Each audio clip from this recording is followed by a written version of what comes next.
ভাই আমার মনে নেই লাস্ট কবে বারমুডা ম্যাপ পড়েছে আর আমি পিকে বাদ দিয়ে অন্য কোথাও নেমেছি।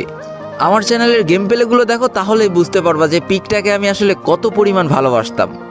পিকের ডাবল ডোর বলো, পিকের ভাঙা বাড়ি বলো, স্কুল ঘর বলো, দোতলা ঘর বলো, প্রত্যেকটার সাথে যে গভীর স্মৃতিগুলো জড়িয়ে রয়েছে এইগুলো ভুলা অসম্ভব হয়ে যাচ্ছে।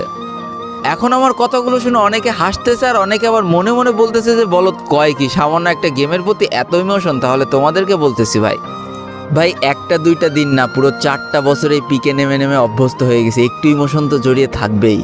গেমটা যখন খেলা শুরু করেছিলাম তখন পিকের নাম শুনলে সবাই ভয়তে কাঁপতো ভাই।